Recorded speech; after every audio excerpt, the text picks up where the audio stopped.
سڵاوتان لێبێت بینەر و بیسەرانی رادیۆ ڕوودا و ڕانیەتان لەگەڵا لە بەرنامەی دکتۆر ئۆنلاین لە بابەتی ئەم بەرنامەیەدا باسی نەخۆشانی شێرپەنجە دەکەین. چۆن بتوانین مامەڵە لەگەڵ نەخۆشانی شێرپەنجە بکەین بە خۆمان یان دەوروبەری نەخۆشەکە، چ لە پزیشک بێ، لە پەرستار بێ، لەوانەی دەبین کەری خزمەتگوزاری یاخۆت کەس و کاری نەخۆشەکە. ئایا نەخۆشی شێرپەنجە مەترسیدارە وەک ئەوەی کە لی دەترسین یاخۆت پێویست ناکە زۆر بە ئەستەموەری بگرین و بۆ شێوەیە کە وەکو ئێستاە لێ بترسین و چارەسەری ئاسانە.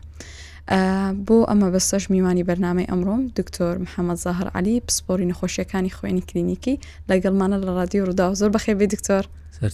سەلامەت بی دکتۆر. دکتۆر بە شێوەیەکی گشتی بتوانین بە شێوەیەکی کورد باسی نەخۆشی شێرپەنجە بۆمان بکەی لەگەڵەوەی ئایا ئەو نەخۆشیە دەگوازرێتەوە یاخود بەچیەوە تووشمان دەبێت؟ خۆی نەخۆشی شێرپەنجە خڕۆکەکانی با بڵێن لەو شوێنێک کە ڕوودەدا، با بڵێن لە گەرجگەر بیان لە خوێن بیان لە سیەکان بی، هەموو ئینسانێک خڕۆکەکانی نۆرمەلە بە سیستمێک دروستە بێ، بە سیستمێک لە کۆتایی دەوێت. هەر خڕۆکەیەک تەمەنی خۆی هەیە. لە فترەکان تووشی تەفرات دەبی، با بڵێنکەوە میوتیشنە لە کرۆمۆسۆمات وای لێ دێت ئەم خڕۆکە لە دزاتی بچی ئیشی باش بکات دەگۆڕێ بە شێرپەنجە. ئەوجا خۆی دەبیتە هۆکارێکەوە زۆر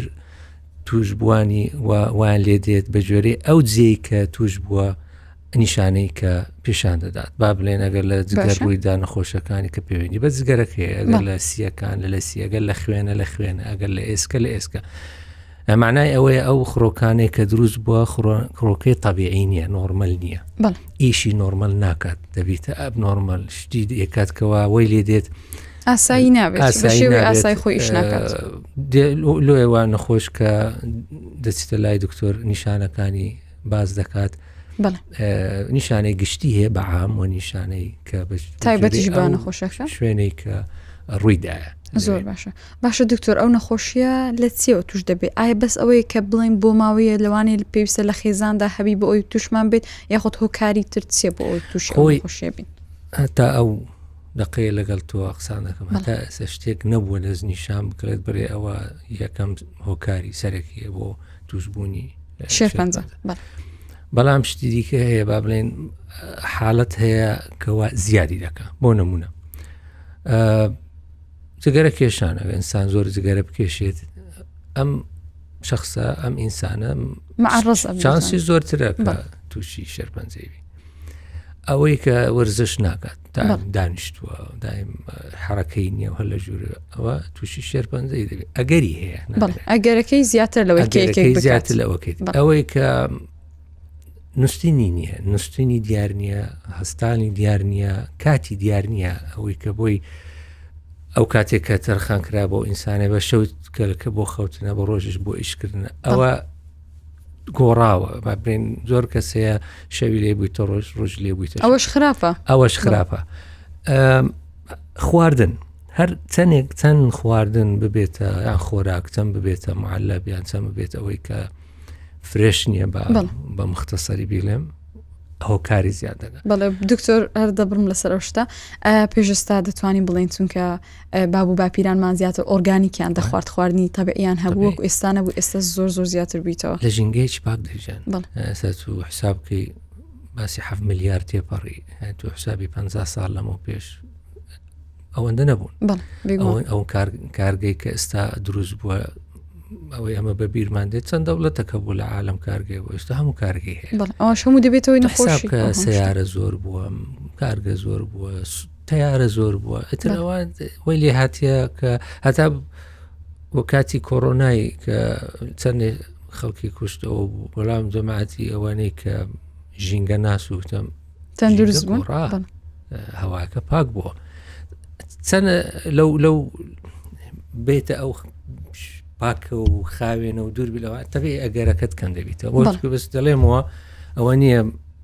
100% ئەوە توش دەبە، بەڵام ئەگەرەکەی زیاترە. ناو خێزان هەندێکیان خێزان کە هەیەە شێرپەنجیان هەیە، هەرچی بی شێرپەنجەی سی بوو، شێرپەنجەی زەرگ بوو، شێرپەنجەی ئێسک بوو، ئەو خێزانە لە بۆ جەنەرێشنی دواوی یانی لە بۆ نەوەکانیان ئەگەریان زیاترە لەوەی کە ئەو خێزانەی کە تێدانەوی ینی شەر نییە دایک و باوک بێت لەوانەیە لە باپیر و داپیر و ئانەش خۆی بمینێتەوە. ئەمە باسی ڕاستی باشتی زانستی دەکەین ئەوەیە کە ئێستا کە لە بەردەستمانە لە بۆ مۆزۆی شێرپەنجەی. باشە دکتۆر، هەیە لەوانەیە لە ماڵەوە یەکێکیان هەبێت نەخۆشی شێرپەنجەی هەبێت، زۆر جار پرسیارێکیان بۆ دروست دەبێت دەڵێن شێرپەنجە دەگوازرێتەوە لە ماڵەوە ئەگەر ئەوەشیای ئەو کەسە بەکاربینین بۆ نمونە نانی لەگەڵ بخۆین یان شتی تر بکەین بۆمان دەگوازرێتەوە ئەو بیر و بۆ چوونە هەیە لە ناو خەڵک. هەموو شێرپەنجە ناگوازرێتەوە. باشە ئەو بە مطلقی ڕاستە زۆر جار لەوە دێتن دکتۆر جایکەینەوە دکتۆر شتەکانی ناکرێت نەخێر تۆ دەبیتە مشکلێک بۆ زیادبوونی کێشەی ئەو نەخۆشە بەعکسەوە نەخێر لێرەوە دەیڵم هیچ شێرپەنجەیەک ناگوازرێتەوە. بەڵام زۆر جار هەیەمە کە دەرێن لەبەرەوەی نەخۆشەکە کیمیایی بەکاردێنێت دەبی شتەکانی پاکەوە بێت تا تووشی ئیلتیهاب نەبێت ناگوازرێتەوە نەخۆشێک. بەڵێ دکتۆر لا بۆ بابەتی پێکێنانی خێزان یاخود منداڵ بوون لە دایکەوە بۆ منداڵ ئەوەش بە هەمان شێوە؟ ئەوەش هەمان شێوە. زۆر جار هەرچەندە یانێ حێوارەکەمان زۆر حەزەکەم بزانن حقیقەت هەیە فاکت هەیە دەبی بیزانین. ئەوەی ئەمن دەیجێڕمەوە ئەوەی نەخۆشەکان هاتین لای من هاتین لای برادەرەکان مەجموعەیەک دەڵێ پیاوەکەم دوورکەوتیتەوە لە من یان بەعکسەوە دەرێژنەکەم دوورکەوتیتەوە لە من چی کامەیان نەخۆشەوە بێت. ئەمە نەگەتیڤ ئیمپاکتێکی دەبی شتێکی نەگەتیڤ دەبی لەسەر ئەو خێزانەی پێویست ناکە بەو شێوەی جیا بتەوە لەبەر ئەوەی ئەو ترسە لە مابینی ئەو دوو خێز با بڵێم کە ژن و مێردن کە لە ماڵەوە یان خوشک و برا مەسەڵەن یان دوو خوشک لەناو غورفەی شەر نییە ئیلا ژن و مێرد پێویست ناکە ئەو حاڵەتێک کە ڕوودات لەبەرەوەی هیچ ئەسڵ و ئەساسی نییە. حامیلەش بوو نەخۆشمان هەیە زۆریشمان هەیە لە کاتی ئەسنایی کە توش بوو شێرپەنجەی حامیلەیە دوای منداڵی دەبێت دوای منداڵیش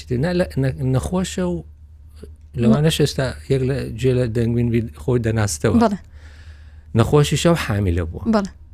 دەوانێت ترسی لێ دروست دەبێت منداڵەکە ساغ دەرچوە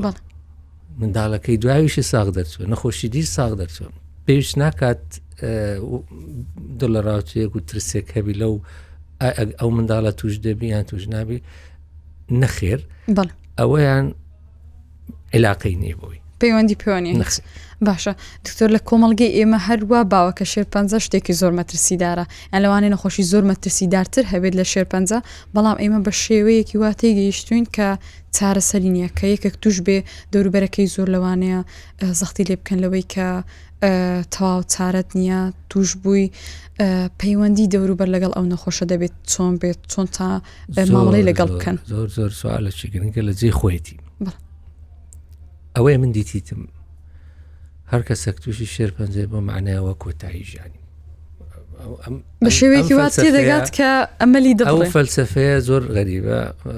ڕاست نازام دێ کە ئابەیە گرتوێتی دڵی تەنگە دنیای هەموو تاریک بووە خەلاص کەنەوە تەواو هەموو شتێک کۆتایی پێات بەڵام مەجموعە شێرپەنجەیەک هەیە سەتانەوە چاک دەبیتەوە کات ئەگەری چاکبوونەوەکەی زۆر زۆرە زۆرە زۆر جار بە نەخۆش دەنێم کە دێ کە تووشی شێرپەنجەی بوو ئەوە کۆتایی ژیان نییە ئێستا علم و دەرمان و شت گۆڕایە بە ناحەیەوە دەرمان پەیدا بووە نەخۆشی هەیە من بە تەسەووری من پاش فترەیەکی دیکە لە خانەی شێرپەنجەی بێتە دەرێ بەرەوە چارەسەری ئەوە هەپیا بووە چارەسەریش دەکرێت ئەو حاڵەتە زۆر دێن ئەوجە دەور و بەری پشتی بابوانەی مامەڵی لەگەڵ ڕاستی ئەوەندەیە کە ڕاستە دکتۆر و سۆشیال وۆرکەرەیان ئەوانەی دەگەڵی ناس و زۆر جار هەیە دادەنیشی لەگەڵی پێ دەرێ ینی ئەوە عیلاج هەیە ئێستا کۆتایی نییە ژیانت بەوەی کۆتایی نابی لە کۆمەڵگەی من وا تەسەورم کردو وازیان لە هەموو هۆکارەکانی تری مردن خۆیان بەو شتێک ئەنەوە ئەوە تەواو یعنی مردنە وەسیەت دەکا و نادام چ دەنووسی و وەلو میسالەکەم هەیە میسالەکەم زۆر بەس دەبێن لە ئاخیری باسی کەم خۆشەکە بەسەرە من داڕوویدا تاکو و هیواک بدە بە ئەو کەڵکەی کە بەو شەر نییە بەو نەخۆشیێت و هەموو کەس مەعرەزە لەو بەرنامەجەی ئەوەی کە ڕوویدا لە سووریا و لە تورکیای لە بوو مەلەرزەکە بە خەیاڵی کەس نەبوو نەخۆش بوون نەیزانەیە کابراایکی چی نەبوو لە ماڵەوە دانیشتۆ ینی زۆر شت هەیە ئێمە خۆی بەو شتەی گرتێنەوە ئەوە هۆکارە بەوەی باشە دکتۆرە مخەفەتەی کە دەخوا نەخۆشەکەت کاریگەری نابێت لەسەر نەخۆشیەکەی کە خراپتری بکات ئەوجا بە تەجروبە ئەو نەخۆشانی کە تەقبولی کردیە گوتی تەواو چ بکەین ئێستا خلاص ئەوە ڕوویدا ئەمری واقع لەگەڵ تێدەگەشت دکتۆر چی بکەین ئێستا یەک و دوو سێ سەر چاو ئەوە لەگەری دەڕێن قەناعەتت هەبی 1970 دیاوانە ئێستا وەزعیان زۆر باشتر دەبێت بۆ چارەسەر ئەوی تریان چی بکەم کچەکەم کوڕەکەم مێردەکەم لێگەرە لە وەزعی با ئەمە بچینە سەر قۆناغی دووەم چکە ئێستا چارەسەر دەکرێت مهێلە ئەم حاڵەتەوە لێ بکات کە حاڵەتی دەرونی مهمترین شت بۆ مەناعە و بۆ چارەسەری نەخۆش دەرونیە کە قەناعەتت کرد بە وەزعی ئەمەلی چابوونەوەی زۆر زیاترە. دکتۆر لایەنی باسی بابەتی کیمیاوی بکەن کە کیمیاوی لێ دەدرێتە سەر ئەو نەخۆشەکە هێشتاش لەوانەیە نەزانی کە کیمیاوی چیە وەکو چارەسەر بەکاردێت لەوانەی دەرزی کیمیاوشتی لێ بدەن پرچی هەڵوەریت زیاتر بێ ئەمەل دەبی. لەو لایەنە چۆن نەخۆشەکە تێبگەینرێت کە وەکو چارەسەری بۆ بەکار بدەینرێت؟ یەک شت هەیە دەلە بیلێم کیمیاوی شێرپەنجەی دەکوژی بەس هیوای ناکوژی. ئەوە زۆر مهمە ئەمەل هەر ماوە ئەو دەچی نەخۆشەکەی بۆی چارەسەر دەکرێت کە دێت پێی بڵێم یان پێی نەڵێم تەمە لێرە مشکلەیەک هەیە دێنە سەر مۆزوعی کیمیاوی فەلوێ باشترنەوەی کە نەخۆش بزانی چیە دانیشتن لەگەڵ تێبگەم لەگەڵ مۆزوعی شێرپەنجەکەی وەکو ئێستا باسی کرد ئەو مەجموعە خڕۆکەیە کە دروست بووە لەو سیستەمەی دەبی بڕوات کەواتە کە نەخۆش دەکەوێت دەوروبەرەکەی پزیشکەکە پێی بڵێت کە ئەوە نەخۆشە شێرپەنجەی من پێ بڵێ باشتر هەم بۆ خۆی باشە دەبێ ئەم مۆزوعات وەک کاتی دەوێت دەبێ هاوکاری هەبی لە بینی دکتۆر و دەوروبەرەکەی ئەگەر لێک تێگەیشتن نەبوو لە بینی دکتۆرەکە و لە بینی نەخۆشەکە ناتوانین ببینەوە ناکری ئێمە سێ شت هەیە نەخۆش شێرپەنجە و دکتۆر سێ کەسین ئەبێ دوو زد یەک بین ئەو دەبی لەگەڵ من بی هەتا بتوانین شێرپەنجەکە ئیش بکەن خۆت مەکە لای ئەو هەتا ئەمن دۆڕێنم فلەبەر ئەوەی دەبی تەعاونێک هەبی بینی هەردوو لە هەتاکو بتوانانی سەرکەوی بەرەوەی کە زانی کە تێگەیشت چارەسەر هەیە و ئێستاش دەرمان زۆر باش هەیە شتی زۆر متەتەور هەیە نمونە زۆرە نمونە زۆرە لە بۆ چاوونەوە. دکتۆر کە نەخۆشێک دەکەوێت کار و چالاکی خۆی بۆ نمونە لەوانەیە دوامی ڕۆژانەی هەبی کاروباری خۆی هەبی دەتوانین لەسەرەوانە بەردەوام بی یاخود تەواواز دە هەموو شتێک دەینێت نەهێلی نەخۆش هەست بە نازام کەلیمەکەم بە کوردی هەست بە شەفەقەت بکات بەزەی ئافۆن باوەک بە تێکەڵبی لەگەڵ بە یانە شتێکی هەیە وەی لێ بکە تێکەڵبی لەگەڵ وا لێ مەکەن هەموو شتێک بڵێن ئێ باشە ئەو هەدر هەر پێم دەڵێن هەر پێم دەڵێن هەر پێم دەڵێن معنای ئەوە دەمرم و توندیشی مەکە لەسەری هەتاکو بڵێ وازبینی لە وەزعەکەی تعاملی لەگەڵ کە بە شێوەیەک بتوانی لەگەڵت بی لۆیە زۆر جارێ دوکتۆر بگەڕێمەوە ئیش ماعەدا کاتی چارەسەری کیمیاوی کە مەناعەدا دەبەزی من بە نەخۆش دەڵێم ئیجازەیەک وەرگەر سراحەت بکەم دەتانی بگەڕێتەوە داوامی خۆی دەتانی ئیشی خۆی دەتانی بگەڕێتەوە شەخسەکی احتیادیە نهێڵین ئەوەی کە خۆی و دەور و پشتی نهێڵین کە ئەو جیاوازە ئەبێ بە نوعێک معاملەی لەگەڵا بکەی هەست بە غەریب بی لەناو ئەم لەناو کۆمەلگانە لەو خێزانی خۆی برادەرەکان یەکێکی ئاسایی مامەڵی لەگەڵ بکرێت تایبەت منداڵ مچینە گەورەکان باش منداڵیش هێت توی شێرپەنجەی نەویمە بەڵێ بگومە فمعقول نییە قژی وەریوە هاتیتە مەکتەب ئەرکی مامۆستایە دەچی سەری خۆمان ئەمەش کەم دەکەینەوە و کڵاوی لەسەر خۆمان دەنێن و نەزانێت کە جیاوازە لەگەر جیاوازی پێ نەکرێت چونکە چارەسەری هەیە و چارەسەر دەبێت مەسەلە کاتە کاتی دەبێت کاتە و هیممەتە هیچ مشکلەی نییە. باشە دکتۆر هەیە نەخۆشە ماوەکی زۆر دوور و درێژە خێزانەکەی لیان شاردوتەوە دوای ئەوەی یەکێک بێگانە دێت پێی دەڵێت یاخود وا هەست دەکا کە نەخۆشکە باری دەرونیەکەی خراپتر دەبێت ئەوە چی لێو نەخۆشە دەکەین یاخود دەوروبەرەکەی چۆن بتوان یارمەتی بدەن قەناعەتت هەبێ من دەڵێم ئەو نەخۆشە لە یەکەم ڕۆژەوە بزانی باشترە لەبەرەوەی من بە تەجروبە لە نێزیک خۆمەوە نەخۆشە بووە بەو قسەیە ورەی دابەزیە منە ئەیدا دەبەزی زۆر خراپتر نەخۆش کرد تەواو نەخۆش کرد هەتا تووشی جەڵتەی بووە ئەمە باسی مۆزوعی شێرپەنجە دەکەین دەولای چووە زەختی بەرز بۆ تووشی جەڵتەی بووە وەڵاتی شەخصێک هات پێی گوتیە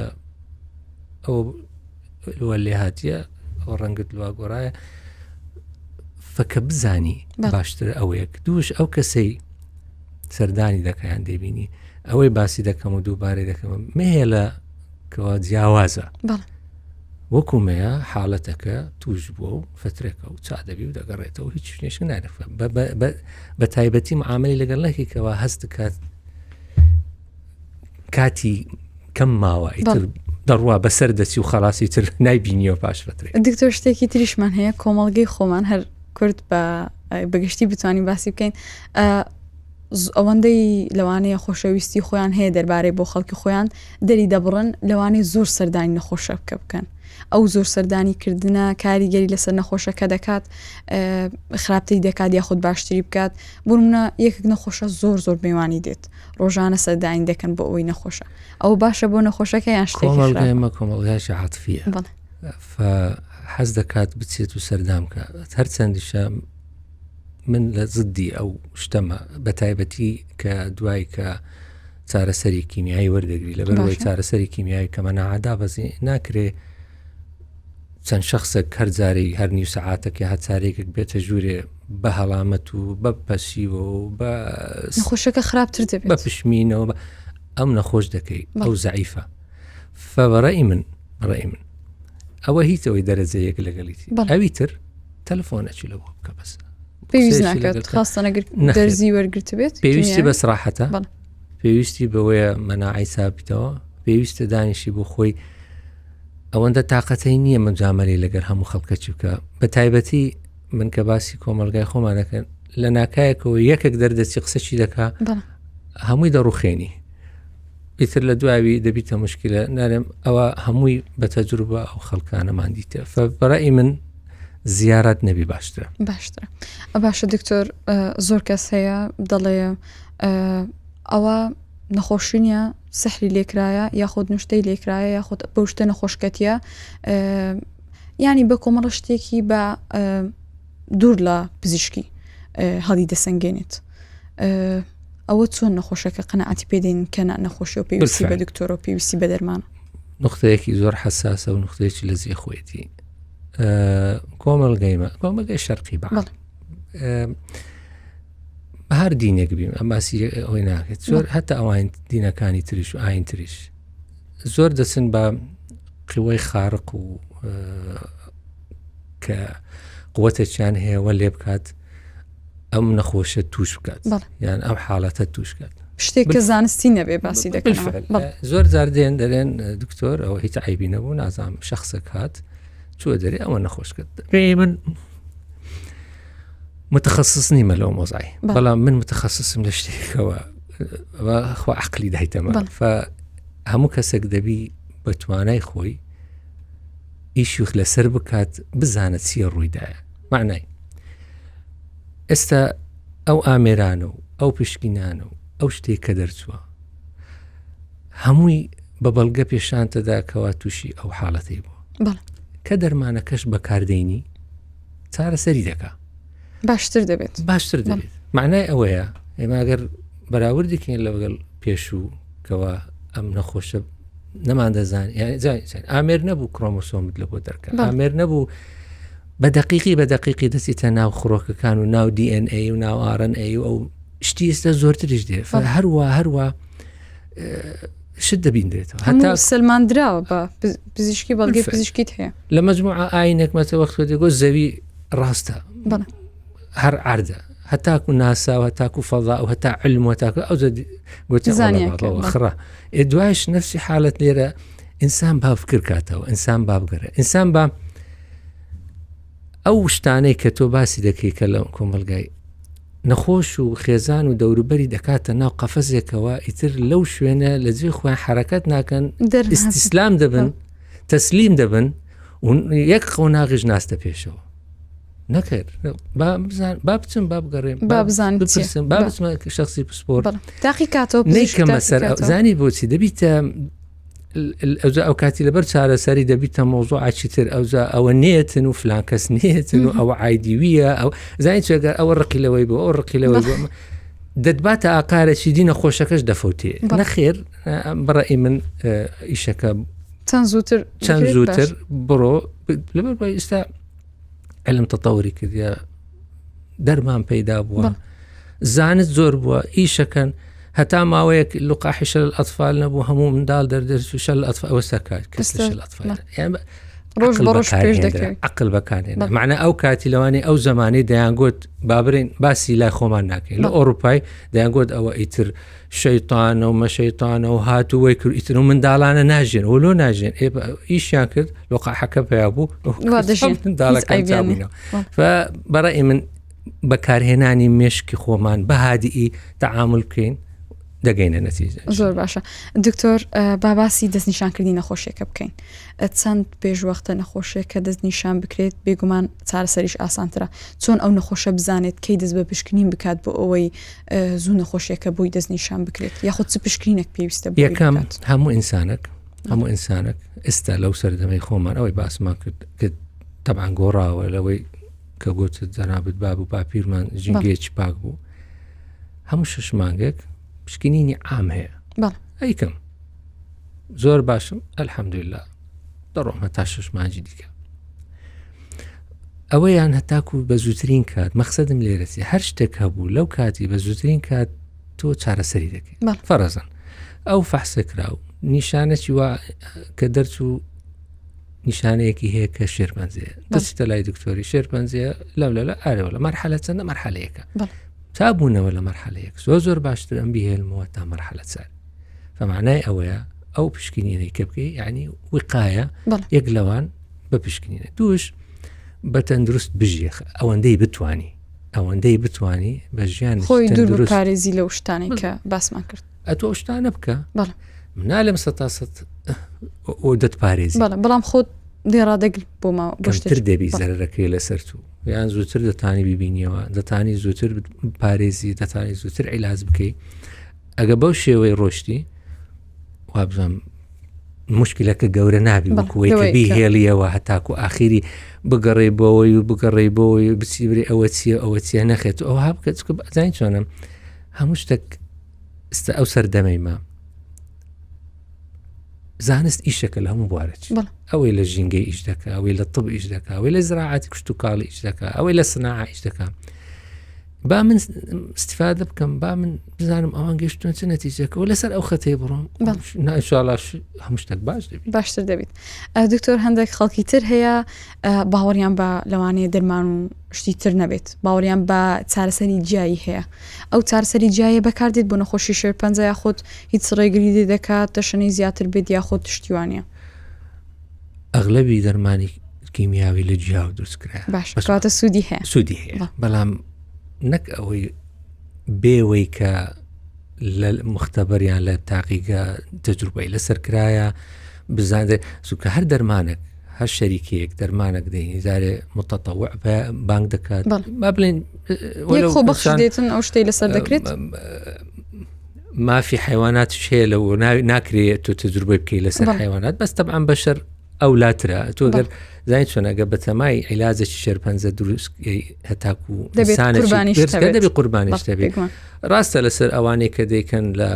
مختبەرەوە کە لەسەر ئەو مەجموعە حیواناتە دروست دەکەن ئەوە یەک لەسەر ئەوان دروستکە، دوای دەسی لەسەر ڤۆلەنتیر، دوای لەسەر نەخۆش، دوای لەسەر فمعنای ئەوەیە بە چەند قۆناغێک دەڕوا هەتا دەگاتە نەتیجەک بەلانی کەمەوە با پێ برن 4-5 ساڵی دەوێ 4-5 ساڵی دەوێ هەتاکو ئەو دەرمانە دەوی دێن بە من دەرێن جیا بەکاربینێ ئەمە ناکرێت و لە خۆتەوە بەکاربین چکە جاری وایە زەرەرێکی دیکەی هەیە ئەگەر بە بێزانستی بەکاربینی. زۆر جار هەیە هەر لە دایک و باو باپیرانی جێلێ دەوێت کە ئەو دەرمانە بۆ شتە یاخود ئەو جای باشە بۆ شتە بەکاری دێنن. غەڵەت نییە بەڵام ناتوانێت و بەس لە بەعشوایی بەکاربین لەبەرچی چکە و نەخۆشت ئێستا گۆڕایە تەتەوری کردووە ممکنە ئەو زمانی یعنی ئێستا با بنمونە زمان قەدیم هەتا کە پەنسلین دەرچوو لە حربی عالەمی یەکەم سەورەیەک بوو لە زانستی بەس ئێستا پەنسلین لەوانەیە ئێستا هەرکەس بەکاری نهێنێ وایە شتی دیکە پێیا بۆ فەم ناکرێ هەر قەدیم بێ ئەی نەعەم باشم پێم گوتی هەمووی لە جیا و لەو شتاندێ بەڵام نابی بەس بەعشوایی بەکاری باشە دکتۆر بۆ بابەتی ئەوەی کایەکێک منداڵ بێت توش بێت یاخود یەکێکی گەورە جیاوازی چییە نێوانیان لە ئەوەی کە دەوروبەرەکەی مامەڵەی لەگەڵ بکەن؟ بەنسبەت نەوعی نەخۆش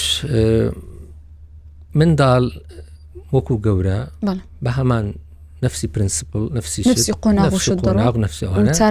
چارەسەرەکەشیان تەبیعی منداڵ ئەوەندە فەرقی هەیە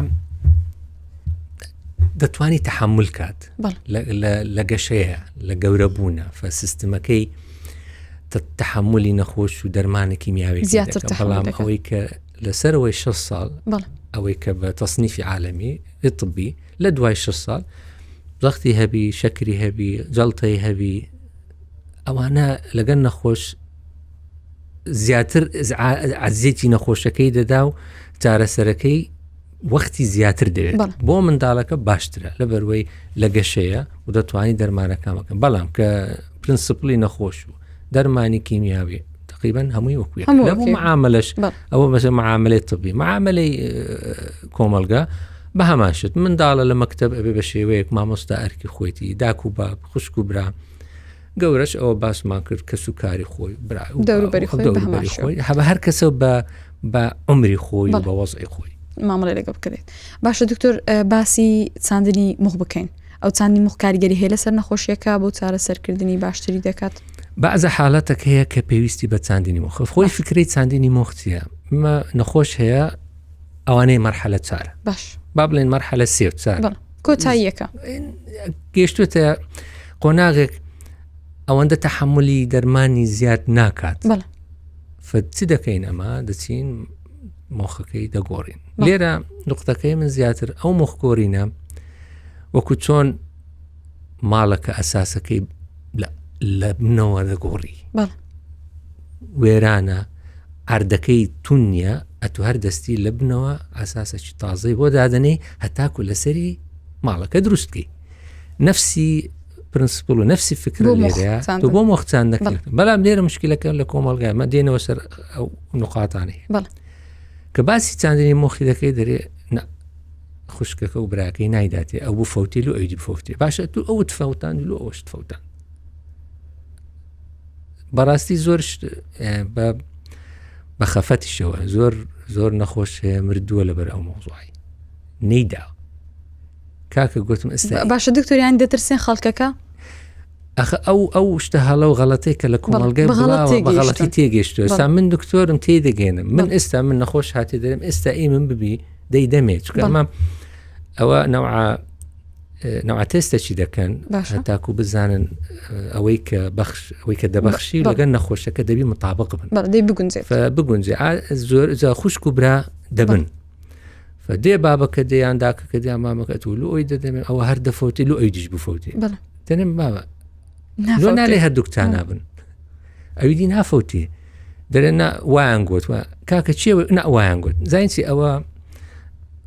مشکلەیە ئەوە مشکلەیە کە دێنە خۆش بەس پێم بڵێ لە چێ ئەو معلومەتینە بیستم گوێم لێ بوو کەواتە دەبێت بزانێ بە شێوەیەکی نێگەتیڤ بیر نەکات. باشە ئەمە دکتۆری ویمە ئەساسی ئیشەکە لە لای خۆمە ئەو ئەم پێت دەڵێم هیچ ناوی و لە دیتیتم لەگەن نەخۆش بوویمە چا بووینە یعنی ئەو معلوماتە نایکەم خەڵک دەیبڕتەوە. زۆر جار ئەشخاص هەیە کە لە کۆمەڵگەی مەتەدەخول شت دەکەن کە ئیشی خۆی ڕجاءن ئەمە لێرەوە دەکەم کاک شتەکە لی نازانی مەیڵێ شتەکە ئەتو معلوماتی نییە بنەخۆش نەڵێ دەرمانەکە لی نازانی مەیلێ هەر شتێک بوو بڵێ بڕۆ کاکە دکتۆرەکە چێە یا خوشکم برام پسپۆری بابەتەکە دەتوانێت ئەو ببینێت. یعنی معقولە ئێستا من دکتۆر بە هەزار لە ئیشی ستۆدیۆی نازانم فمعقول نییە من لە خۆمەوە برێم ڕانی خان شتەکەم پێ برێ برێم وڵا نا من وازە باشە تو ئیشی تونی ئەم دەزام من لە ناو ئیشەکەمە لە چی ئەو معلوماتەتینە نەدەزانم ئەوە زۆر زە لە طب بابەتێکی زۆر هەستیارە ژیانی کەسێکی لە من دەستە زۆر کەس هەیە بەڕاستی چارەسەر دەکەوت چابووینەوە گەڕاینەوە ژیانی خۆیان من بە ژماردن مردوونە لە بەروەی نەیداوەتی کەواتە بڕیارەکە لای پزیشکە و خەڵکەکە دەبێت تێبگات کە بە شێوەیەکی ئەرێنی بیر بکاتەوە بۆ متمانت نییە بە دکتۆرەکەت تو بە سقەت نییە بە دکتۆرەکە ئیشی خۆیەتی پێت دەڵێ ئەوە چارەسەری دەکا باشە ئەدی ئەگە چانە بووە ئەو هیچی نێنایە ئەوەی کە دەبەخشی بابە بەنزی تێدانە چاقوی تێدانە هیچ تێدانە معلوماتەکی وەرگرتیە بڕۆ خلاص نیکەم. باشە دکتۆر بۆ ئەوانەی کە گەیشتونە قۆناغی لای دەتوانین بڵێن سێ چوارەکان یاخود بیدایەتن چ ئامۆژگاریەکەت هەیە بۆ نەخۆشەکات بۆ دەوروبەرەکەی پێشەوەی کۆتایی بە بەرنامەکەمان بینین ئامۆژگاری چیە و لە ناوەندی بەرنامەکەش باست کرد کە باسی شتێکمان بۆ دەکەی کە لەسەر نەخۆشەکانە بۆ ئامۆژگاریەک. من ئەوەندە دەرێم بە برام خوشکم کوڕم کچم ئەوە نەخۆشەکە وەکو نەخۆشەکانی ترە ئەوەیان ئەگەر بە جوانی بڕۆی و لەگەر دکتۆرەکەی خۆت کە پسپۆرە دەگەیە نەتیجە بە قەناعەتەوە کەوا تۆ نەخۆشی دەگەیە نەتیجە تەقەبولی کەیکەوە ئەتو ئەو نەخۆشت هەیە دەگەیە نەتیجە ئەگەر بزانی دەرمان هەیە و چارە سەر دەبی دەگەیە نەتیجە تااقەتەکە دەگەڕێتەوە پرچەکە دەگەڕێتەوە ژنی دەینی ئەگەر نەتینە مێری دەکەی ئەگە مێردەکە منداڵیش نەبوو منداڵ دەبی یان زۆر کەس هەبوو منداڵی نەبووە نەخۆش کەوتووە لە دوای منداڵی بووە زۆر ئاساییە زۆر ئاساییە نەبتە مشکلەیەکەوە کۆتاییهینان بە هەموو شتێک و هێشتا هیچ نەبووە ئەوە مەسیزەکەمە لە بۆ هەموو کەسێکی کە گوێ لەمە ڕادەگری. زۆر باشە ئەو شتێک کە دەبێ باسیکەم مانێ ئەو حاڵەتی بەسەر داهاتیە باوچینم تا آخر قسەمان بڵێ تەبان زۆرە بەس ئەوە نەخۆشەک هاتبوو شێرپەنجەی هەبوو شێرپەنجەی ناو ئێسچی هەبوو دوو برای لەگەر هاتبوون خۆی تەمەنی 56 ساڵە برایەکی 30 ساڵە برایەکەیدی 40 ساڵە هاتو عیلاجیان وەرگرت کە هینایان ئەو نەخۆشە لەسەر عەرەبانێ نەها لەسەر قەرێوەلە هیناوبیان بە پاردان ئەوزە دوو برایەکانی دەیان گوت دکتۆر و ئەمەلی هەیە ئەمەلی نییە ئەو ئەکید دەمری عائیلەکەی هەموو دەکەوتە سەرمە ئەمە چی لێ بکەین ئەو فۆتە وەڕخت هات وەخت ڕۆی مانگ تێپەڕی ڕۆژێکی دەبینم بەتەنیا هات بە پێ دەڕوا نەخۆشەکە گوتم ئەدی کافلان 30 ساڵەکە گوتی بە کۆڕۆنای وەفاتی کرد گوتم ئەدی کا ئەوی دی 40 ساڵە گوتی وەڵا بەحادسەی سیاری فۆتان نەخۆشەکەش هەرما بوو ئێستا من عائلەی خۆم و عائلەی ئەو دوو براش بەخێر دەکەم خۆشی نەخۆشەکەیە فقط لێرە ئەوە یەک لە مەوضوع کە زۆرە موقفە زۆرەکان نەمعنای ئەوەیە شێرپەنجە نات فەوتێنی ئەگە هیوات هەبی تەقەبولیکەی چا دەبیەوە و هیچ مشکلە نابێت بیکە خانەی نەخۆشەکانی تر میکە جیاوازی وە لێ بکە هەموو دنیات لەبەر ڕەش بێت. دەست خۆش بێ دکتۆر ئینشاڵڵا هەموو لایەک بە ئومێد دەبن و دوور دەبن لە نەخۆشی ئینشاڵڵا تاوەکو بەرنامەیەکی تر بە دیدارتان شاد دەبینەوە خواتان لەگەڵ.